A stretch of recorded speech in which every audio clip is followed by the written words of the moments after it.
This is the Last Transmission podcast. What if an ancient prophecy, buried in whispers from the 12th century, pointed directly to the final pope? What if the seat of the Vatican is more than a symbol? What if it's the throne of a coming deception? Today, we dive into the chilling words of Saint Malachy, the cryptic mottos of 112 popes, and the final name, Peter the Roman, the one said to shepherd the church through fire and into judgment. Is the papacy just a relic of tradition, or a prophetic figure woven into Daniel's little horn, Revelation's Babylon, and the false prophet who will point the world to the beast? Let's find out, before the smoke rises from the city of Seven Hills. You've tuned into the last transmission. Imagine whispers from centuries ago suddenly amplifying into, well, maybe roar in our modern world. Are we, on the cusp of witnessing events foretold in the shadows of ancient texts? It's a fascinating question. Today, we're pulling apart two enigmatic threads that seem to weave a, potentially unsettling tapestry. We're looking at the prophecy of St. Malachy, which is this cryptic list said to describe the popes throughout history. Right. And we're asking a pretty compelling question.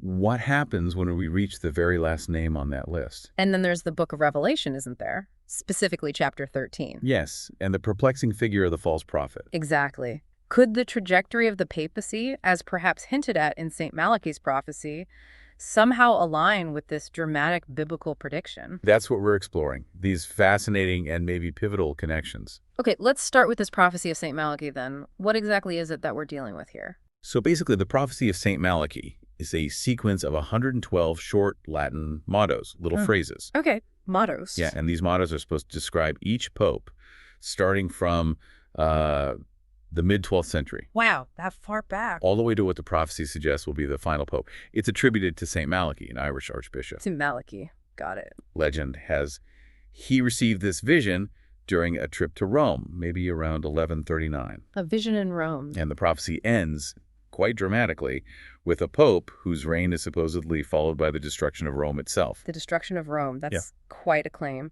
But is this prophecy, a genuine ancient vision or maybe something else entirely? That's the million-dollar question, isn't it? And scholarly opinions are really divided. I bet. One key point is a perceived shift in style. It happens around the 72nd motto, 72nd. which corresponds to popes elected after 1590.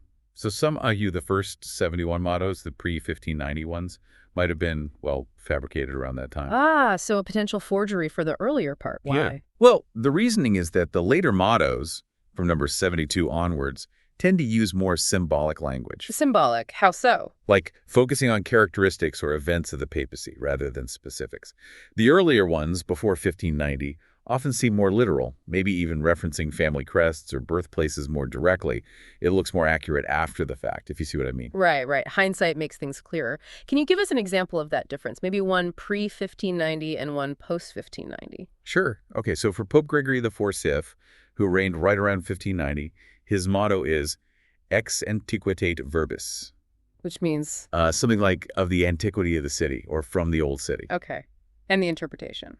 Well, one idea tries to link it by noting his father was a senator of Milan. Senator comes from senex, old man. Feels a bit like reaching. It can seem that way. Another idea is just that Milan itself is an old city. It's interpretive. Definitely interpretive. How about a later one? Are they clearer? Sometimes, maybe, sometimes not. Take Pope Clement XI, early 18th century.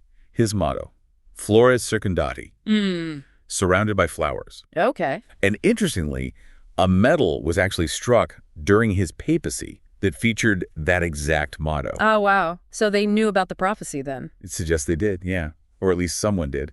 And maybe it influenced how people saw his reign.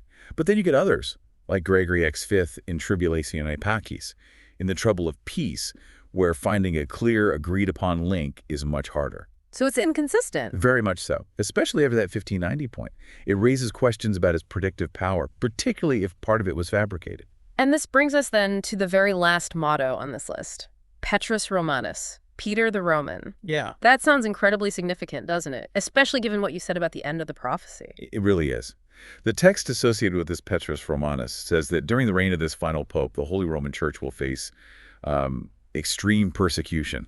Persecution. And following this, in the city of the Seven Hills, obviously Rome will be destroyed.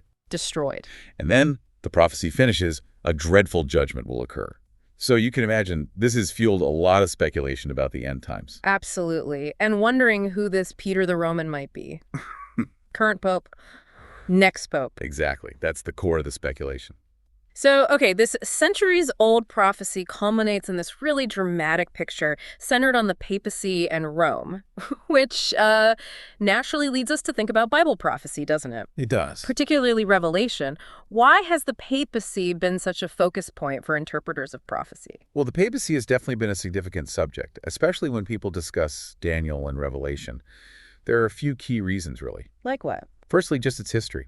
The papacy has had this incredibly long and historically impactful relationship with people who identify as God's people, Christians primarily. Right, spanning centuries. Exactly. Secondly, its unique nature. It's both a religious institution and, for a long time, a major political power. That religion-political mix is quite distinctive. A church and a state, historically. Pretty much. And then there's just its prominence, its endurance, and the sheer length of its influence on Western history. It stands out. Okay. Let's focus on the book of Daniel for a second. How do some interpretations see the papacy fitting into those prophecies? A really prominent interpretation, especially historically, connects the papacy with the little horn figure described in Daniel chapter 7. The little horn. Remind us. Okay, so Daniel 7, verses 7 and 8, describe this vision of 4 beasts. The 4th beast is linked to Rome. It's dreadful, has 10 horns. Right. Then another horn, a smaller one, the little horn comes up among the 10, and it uproots 3 of the original horns. This little horn has eyes like a man and a mouth speaking great things. Okay, speaking great things. And how does that connect to the papacy for these interpreters? Well, chronologically, the papacy rose to prominence after the Western Roman Empire started to fragment. It grew out of that Roman context. Okay, fits the timeline. And it evolved into not just a religious leader, but a political power ruling the papal states. That fits the idea of a horn, a power. The speaking great things part is often linked to historical papal claims. Such as? Things like claims of supremacy over both church and state, the idea of papal infallibility on certain matters, pronouncements that seem to challenge or elevate its authority almost to a divine level in the eyes of some interpreters. And the uprooting 3 horns. Some interpretations try to link that to specific historical events, like the papacy overcoming certain opposing kingdoms, maybe the Heruli, Vandals, Ostrogoths, during its rise to power in the early medieval period, though the specifics there are debated. Okay, so that's Daniel.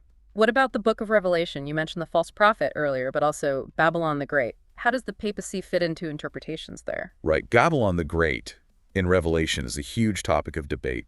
Some scholars think it's clearly pagan Rome at the time John was writing. First century Rome. Exactly. Others see it more symbolically, any big, corrupt, religious or political system opposing God. Okay. But then you have a significant stream of interpretation, often called the historicist view, which